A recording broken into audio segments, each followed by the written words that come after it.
I always thought Chloe married me because she loved my calm personality. Turns out she married me because she thought I'd be easy to upgrade. My name is Daniel. I'm 34. Chloe and I met at a birthday party. I was standing at the snack table mentally rating different dips. She walked up, grabbed a chip, dipped it, and said, "Is this spicy or just pretending it has personality?" I smirked. "Could be both, kind of like half the people here." She laughed too loudly, the kind of laugh people use when they're impressed but don't want to admit it. "Good. Some guys look at me like I'm talking nonsense." I shrugged.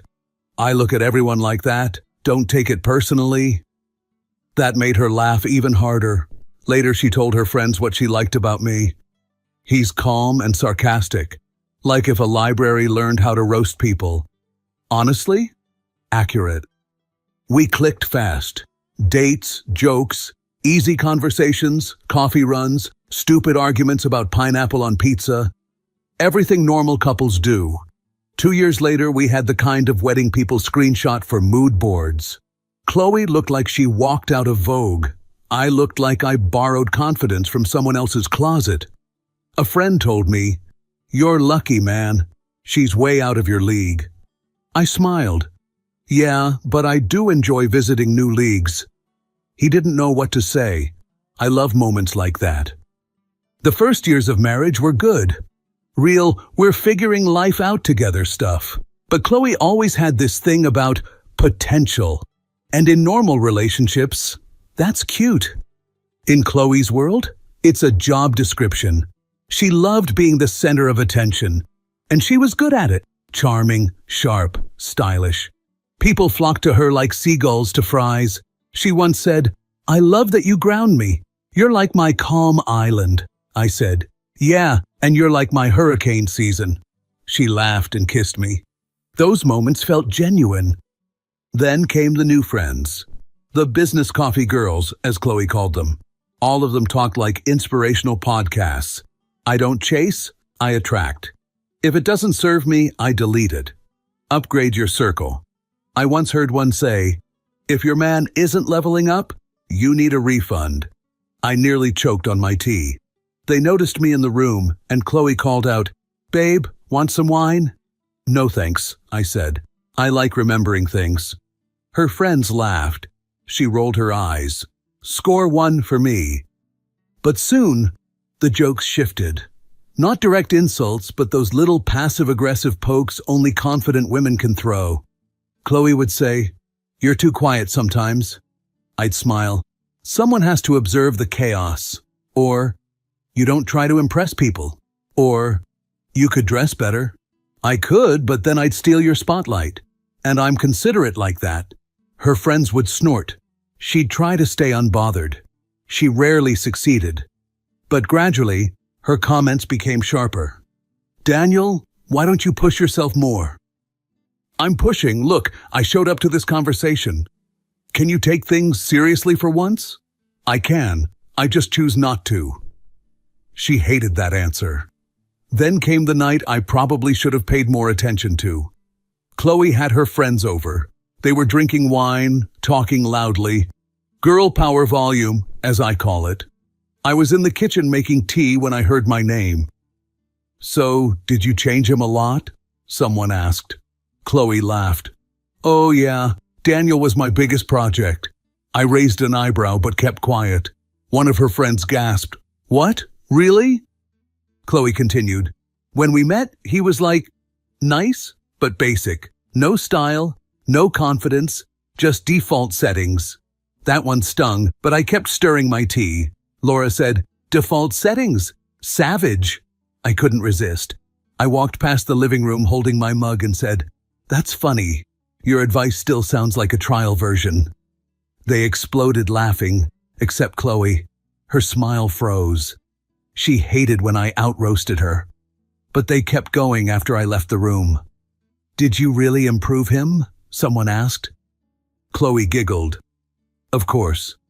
Without me, he'd still be wearing dragon t-shirts." From the kitchen, I replied loudly, "Hey, that was one time. And it was a cool dragon." The girls laughed again. Chloe didn't. But the tone kept shifting slowly. Less teasing, more criticism wrapped in help. You could be more ambitious. I'm ambitious enough to survive your social calendar. That counts. You don't care about success. I do. You're too simple. Or maybe you're too complicated. Her friends loved that one. Chloe didn't. She started saying things like, I see potential in you, which translated meant, you're not good enough yet. So I asked her one day, do you want me, or the version of me in your head? She didn't answer. She just looked annoyed that I even asked. And then came the night everything changed.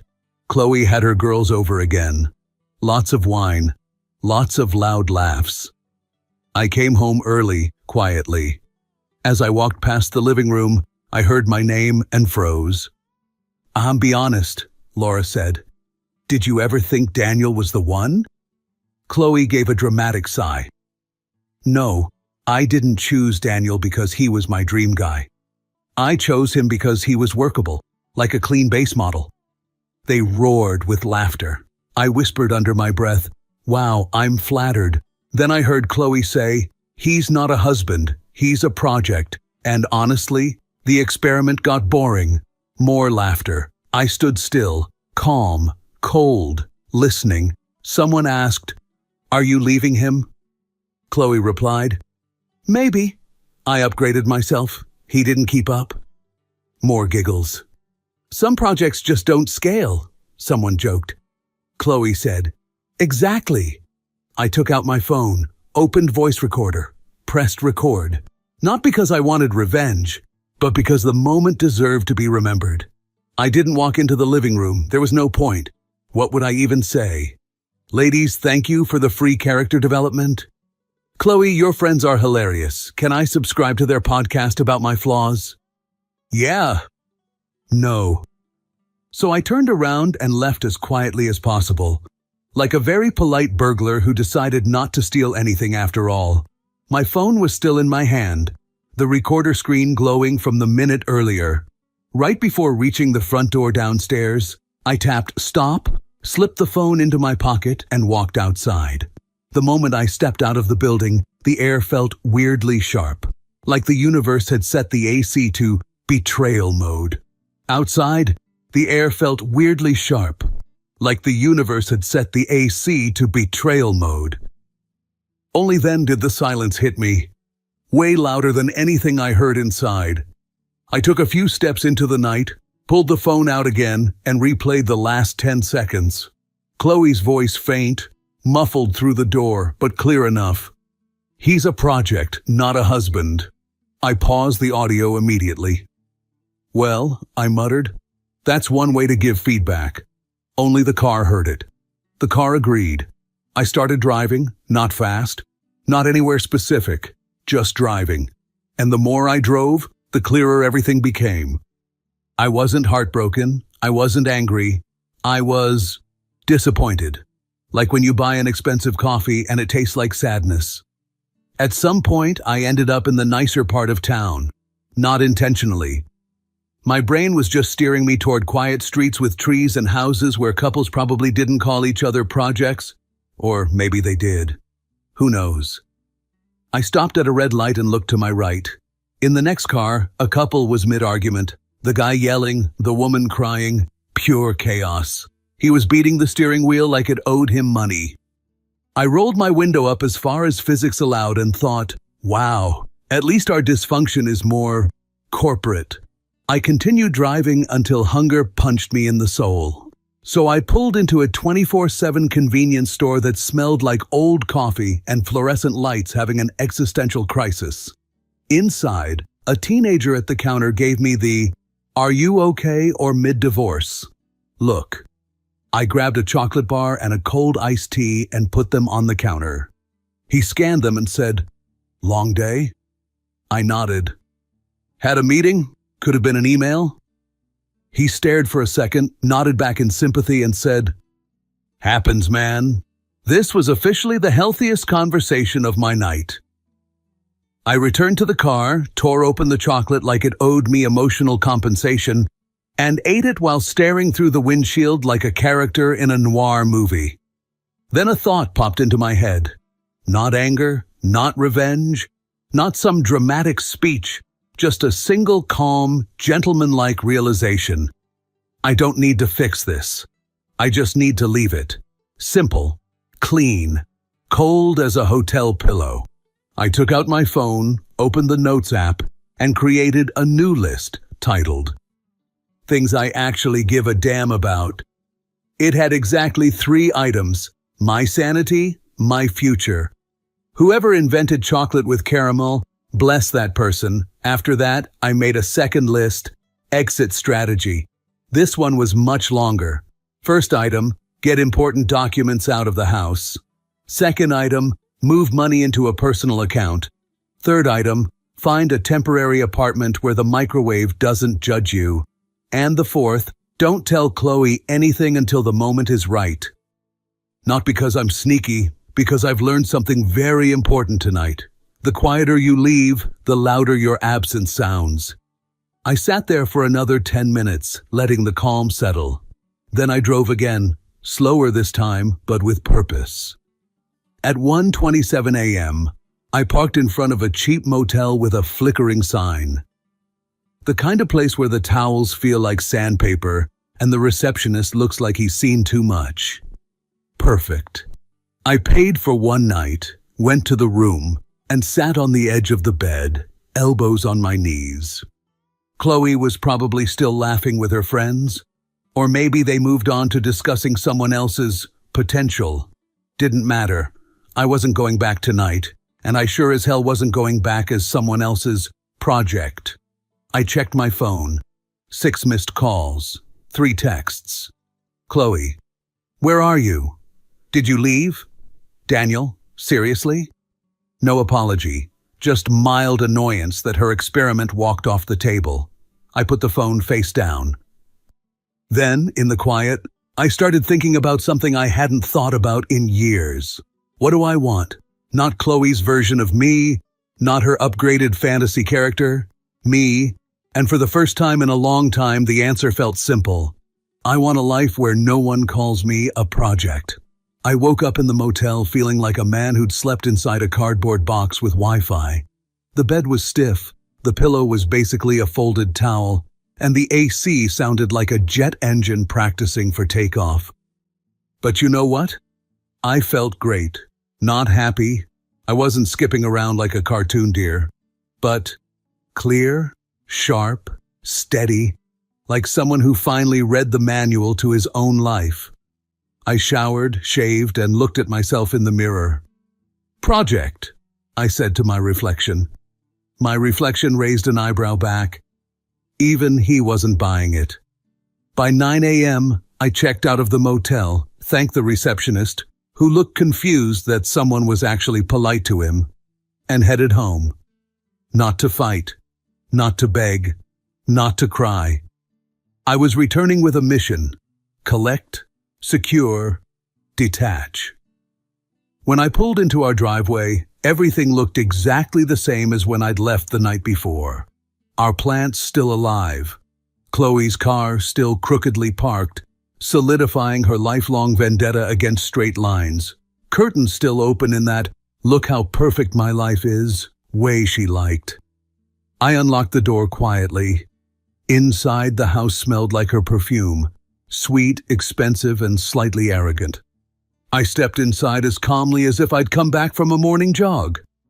Chloe was in the kitchen, wearing her fuzzy robe, hair tied messily, drinking coffee. She looked up when she heard me. "Where were you?" she asked, no concern in her voice, just slight irritation, like she misplaced her favorite pen. I set my keys on the counter. "Took a drive," I said. "Cleared my head." She frowned. "Over what? You just left." No explanation. I smiled politely. "You seemed busy last night. Didn't want to interrupt the symposium." Her eyes narrowed. "What are you talking about?" I raised a hand gently. "Don't worry. I'm not here to start anything." She crossed her arms. "Oh, great. Passive-aggressive cleaning up now?" "Not at all," I said, already pulling a folder from a drawer. Just grabbing my documents. Documents for what? Life. I said it casually, like I was choosing a yogurt flavor. She blinked. What does that mean? It means, I said while picking up my passport, I'm taking my personal things with me. Her voice sharpened. Daniel, you're being ridiculous. That's possible, I said, sliding a drawer closed. It was a ridiculous night. Chloe put her mug down harder than necessary. Are you seriously upset about something I said during girl talk? Upset? I chuckled softly. No. Upset requires emotional investment. She folded her arms tighter. Well, then what? I interrupted kindly. Chloe, I don't need to hear the speech. We both know what was said. She opened her mouth. I continued before she could lie through it. You know, I said, I've heard many creative descriptions of myself, but base model was surprisingly original? Her face dropped. You heard that? Every word. Quite the seminar. Her jaw clenched and unclenched. That was taken out of context. Sure, I nodded. The context being wine and the need to impress your friends. It was a joke. Good, I said, because I'm laughing now too. Her voice rose. Daniel, why are you acting like this? I zipped the folder shut.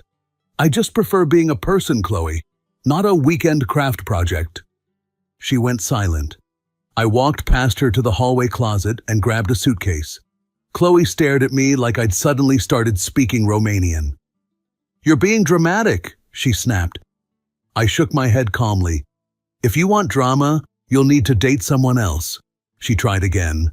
So you're just leaving, like that? Not forever, I said. Just long enough for you to realize I wasn't built in your workshop. She demanded, Daniel, stop talking in riddles and tell me what you're doing. I pulled out a stack of folded shirts. I'm doing exactly what a base model should do, I said. She frowned. Which is what?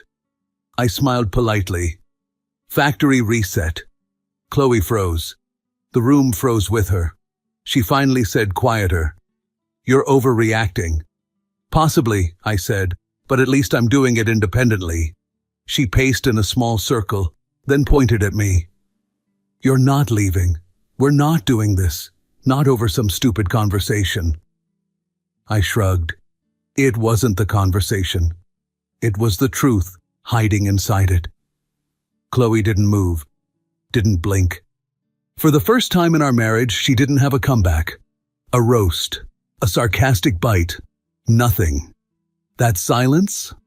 That was my green light. I picked up the suitcase, walked to the bedroom door, then paused and looked back at her one last time. You don't have to worry, I said softly. Projects don't abandon their creators. People do. Then I walked out. Not angry, not broken, just done. My new apartment wasn't much. A small one-bedroom place above a bakery. Warm smells in the morning, loud deliveries at night, and a bathroom so tiny I could brush my teeth while showering. But it felt mine. Not curated by Chloe, not optimized, not turned into a couple aesthetic. Just a place where nobody evaluated my potential. I dropped my suitcase on the floor, sat on the couch that had definitely survived a previous war, and took the deepest breath of my 30s. It was quiet, not the tense quiet before a fight kind, a clean quiet, like someone had finally vacuumed the noise out of my life.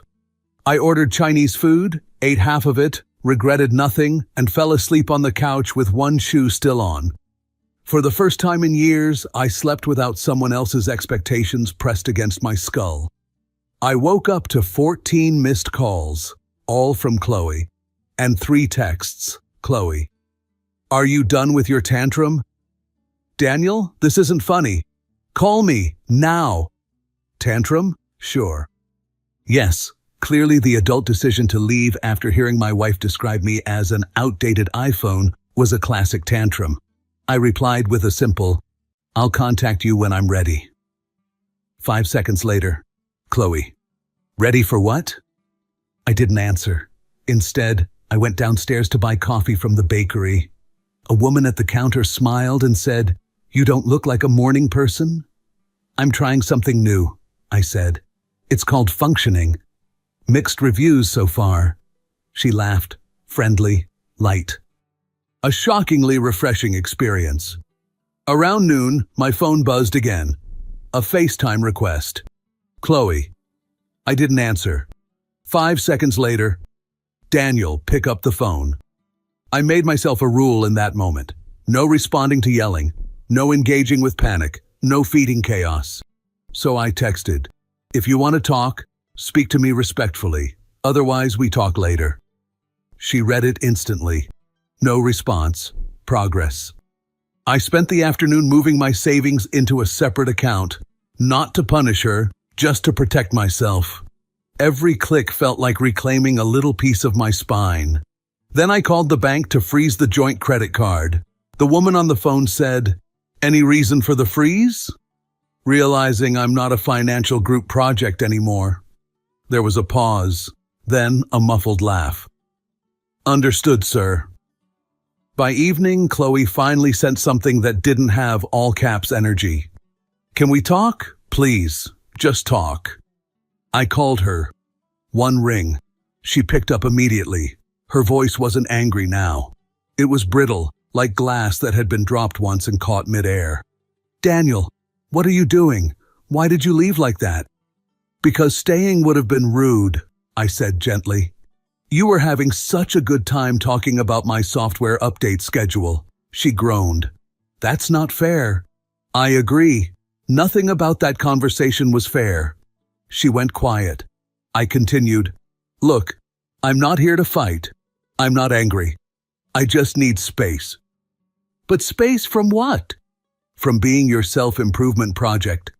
"That's not—" She stopped, started again. "Daniel, I didn't mean it like that." "Then how did you mean it?" I asked softly. She hesitated long enough to confirm she had no real explanation. "I was just showing off to my friends." "I know," I said calmly. "That was the problem." Another silence. "Daniel, are you coming home?" "No," I answered. Her inhale was sharp. "Why? You can't just do this without permission?" I offered. She didn't love that.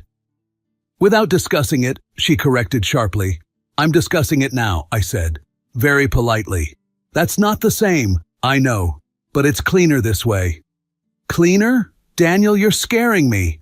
I closed my eyes. "I'm not trying to scare you, Chloe. I'm trying to think for the first time in a long time." "What do you want me to do?" she whispered. I thought about it. Not revenge. Not begging. Not groveling. So I answered honestly, "I want you to think too." She didn't like that answer. I could hear it in the quiet. "But you're my husband." I nodded to myself. "And you're my wife," I said, "not my manager." She exhaled shakily. "So what now?" "Now," I said, "we take some time, separately, calmly." A beat of silence. She whispered, "I don't want this." I let the softness in my voice match hers. "Then maybe next time don't treat your husband like a PowerPoint presentation that needs improving." She didn't respond. For the first time in years, Chloe was out of words. And I wasn't. For the next 2 days, Chloe turned into a human mood swing. Every time my phone buzzed, it felt like I was watching a weather forecast. Today, in the emotional climate, 90% chance of panic, scattered guilt, and occasional thunderstorms of regret. Day 1 was anger. Day 2 was confusion. Day 3 was self-reflection, but the dramatic kind. On Tuesday morning, she texted, "I talked to my friends and they said you totally misunderstood everything." Of course they did. The Council of Bad Ideas always votes unanimously. I replied, "Your friends are not an unbiased committee." 2 minutes later, Chloe, "You're being petty." "Actually," I typed, "I'm being accurate." She didn't like that answer. I liked that she didn't like it. Around noon came the guilt round. "Chloe, I told my mom you're staying with a friend. She's worried." "Tell her I'm safe," I replied, "and that I'm thinking." "Chloe, She asked if you're having a crisis. I am, I wrote. A clarity crisis. She didn't respond, probably Googling whether that's a real thing. An hour later, FaceTime request. I hesitated, then answered. Chloe's face popped up. Messy hair, tired eyes, robe falling off one shoulder. Not the confident marketing queen, just Chloe. Daniel, she said softly, can we talk like normal adults? Sure, I said. Which version of normal? The yelling one, the guilty one, or the philosophical one? She winced. Please don't start. I'm not starting, I'm continuing. She sighed loudly, then tried to compose herself. I know I said horrible things, she finally admitted. I've been thinking about what you heard. I sounded awful. I nodded slightly. Accuracy matters, I said. Her eyes narrowed. Can you be serious for 5 minutes? I am serious, I replied. Just not dramatic. She rubbed her forehead. Daniel, I messed up. I know I did. But you disappearing like this, that's cruel. I raised an eyebrow. Calling your husband a project and mocking him to an audience, that wasn't cruel? That was stupid. I was showing off. You know how girls talk. I shook my head gently. Don't blame girls. That was all you. She opened her mouth, but nothing came out. Good. We were finally getting somewhere. By late afternoon, she tried the sympathy routine. Chloe, this house feels empty without you. I replied. It felt empty even when I was there. She didn't answer for a long time. When she finally did, are you trying to punish me? Punishment requires anger, I wrote. I'm not angry. I'm done being edited. She tried calling again. I declined. A minute later. Chloe, Daniel, I'm scared. I don't know what's happening. I stared at the message, then replied, You're experiencing the unfamiliar sensation of not being in control. She didn't answer. The next morning, she tried something she'd never used before. Honesty. She called me, quietly, carefully, like she was afraid her own voice might break. Daniel, she said, I've been thinking nonstop. And I realized something. I leaned back on my creaky chair. I'm listening. I always thought I was the strong one in our relationship, she whispered. The leader, the one who pushes us forward. But when you walked away, I realized I don't actually know what to do without you. You were my stability.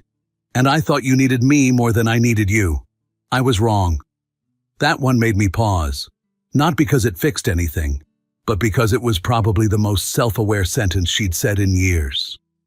Thank you for saying that, I told her. Truly. So, can you come home? Ah, there it was. The real request behind the poetry? Not yet, I said. Why? Because apologies are words, I said calmly. Respect is behavior. She didn't argue. For Chloe, that silence was basically a breakdown. That evening, she tried one last emotional swing. She called, voice trembling. Not faked, not performed, just real. Daniel, she whispered, I don't want to lose you. I don't want to lose myself, I said gently. And I was starting to. I can change, she said. I'll do anything. Just tell me what to fix. That hit harder than it should have. Chloe, I said quietly, you're not a malfunctioning device. I'm not giving you a user manual. She let out a shaky breath. Then what do you want from me? Time, I said, and honesty, and maybe a little humility. She swallowed. And what do you want? I thought about it, for the first time, without her voice guiding the direction. I want to understand whether we make each other better or smaller. She didn't like that answer, but she accepted it. So, can we meet tomorrow? Please? I exhaled. Tomorrow, I said. Face to face. Thank you, she whispered. When the call ended, I stared at the wall for a minute, letting everything settle. For the first time in years, she was the one afraid of losing me, And for the first time in years, I wasn't afraid of anything. We agreed to meet at a quiet cafe halfway between our places, a neutral zone. I got there 10 minutes early, ordered coffee, black, simple, the opposite of Chloe's personality.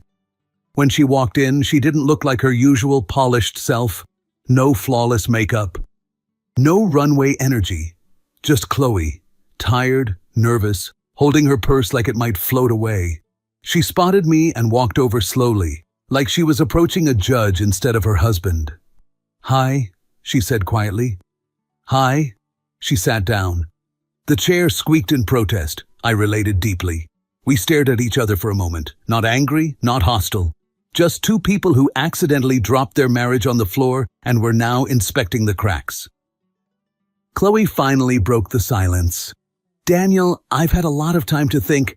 I know what I said was awful. I know I hurt you." "You did," I said calmly. She wilted a little at the directness. "And I know you heard me, out of context, with the girls, joking around, just trying to sound funny." I shook my head gently. "Chloe, you weren't joking." She froze. "No, people joke with exaggeration," I said. "You were being honest with an audience." Her throat bobbed. "Well, maybe some of it was honest, but I didn't mean it the way it sounded." "How did you mean it?" I asked. She opened her mouth, then closed it. "It turns out there is no pretty way to explain calling your husband a default base model." She tried again, weaker. "I was just showing off." "You used me as material," I said, "like I was a funny story." She looked down. "That wasn't my intention." "Intentions are nice," I said. "Impact is louder." Her eyes filled with tears. "You're being really cold." "No," I corrected gently. "I'm being clear. There's a difference." She wiped her eyes. "Daniel, I love you." "I'm not so sure about that anymore," I said. "You treat me like something you built, not someone you chose." "That's not fair." "What's not fair," I said quietly, "is hearing my wife debate whether I was worth keeping." Her face crumpled. "I didn't mean that. I swear. I was drunk and they—" "Chloe," I said softly, "alcohol doesn't install new thoughts. It unlocks the ones already there." She stared at me, speechless. It was the first time I ever saw Chloe truly out of arguments. She finally managed, "So, what do we do now?" I leaned back. "That depends. Why do you want me back?" "I love you," she said immediately. "That's a feeling," I replied. "Not a reason." Her expression twisted painfully. "Okay," she whispered. Because I don't want to lose you." "Why?" She swallowed. "Because you're good. Because you make me better. Because you're the calm in my storms. Because you see me when I don't see myself. Because you make every room easier just by being in it." I blinked. That was a surprisingly honest list. "But," I said, "none of those reasons mention respecting me." She looked stunned. "I do respect you." "No," I said gently. "You respect the version of me that fits your script." She opened her mouth, then shut it again. Her breathing hitched. "Daniel, please, I'll do anything." "No," I said. "We're not doing the fix-me routine again." She shook her head. "Then what do you want? Tell me. Just tell me what to do." "That's the problem," I said quietly. "You want instructions, a checklist, a manual." "Yes, because I don't want to mess this up again." "Chloe," I looked at her softly. "Love isn't an assignment, and I'm not a project. You don't fix people, you meet them." She covered her face with her hands for a moment. "I hate this," she whispered. "I hate that I hurt you." "Good," I said. "That means you're human." She looked up, tears streaking. "And what do you want right now?" I took a deep breath. "I want honesty," I said. "Pure honesty, from you, just once." She nodded quickly. "Okay, anything." So I asked the one question she didn't expect. "When you called me a boring experiment, did you believe it?" She froze. Her eyes darted to the side, her throat tightened. Her lips parted slightly, and I knew the truth before she said anything. Silence from Chloe is louder than an admission. Finally, in a broken whisper, "Sometimes." I nodded. Not angry, not surprised. "Thank you," I said softly. She swallowed painfully. "Daniel, I'm sorry. I'm so sorry." "I know," I said. "And I accept the apology." Her eyes lit up with the tiniest hope. "So, does that mean—" "It means I'm healing, not returning." Her face cracked. But you said you forgave?" "I did. Forgiveness and returning are two different verbs." Her lip trembled. "Then, what do we do now?" I stood up slowly. "We stop lying to ourselves," I said. "That's a good start." I placed a 20 on the table for the untouched coffees. She stood up too, panicked. "Daniel, please, don't leave. Not like this." I gave her a soft, almost sad smile. "Chloe, I already left." And with that, I walked out of the cafe. Calmly, quietly, with my dignity intact. Her tears followed me to the door, but her voice didn't. For the first time in years, Chloe had nothing left to say. The divorce went through quietly. Just 2 signatures, a few awkward nods, and the end of a story. Chloe didn't fight it. She looked tired the day we signed. Not angry, not defensive, just aware. Aware that this time I wasn't bluffing, not waiting for her to try harder, not hoping she would fix anything. When it was done, she walked out of the building first. I waited a minute before stepping outside. We didn't hug, we didn't cry, we didn't promise to stay friends. We just went our separate ways like 2 people finally free from a role they couldn't play anymore. My new apartment still wasn't much. A better couch, a quieter street, a kitchen that didn't echo loneliness as loudly as the old one, but it felt like mine. One evening, months later, Chloe sent me a single message. "I hope you're doing well," I replied. "I am. I hope you are too." And that was the cleanest ending we could have had. No projects, no upgrades, no fixing, just closure. I felt whole. If you felt this story hit hard, drop a like, subscribe for more, and share your thoughts in the comments. Your support keeps Steelheart beating.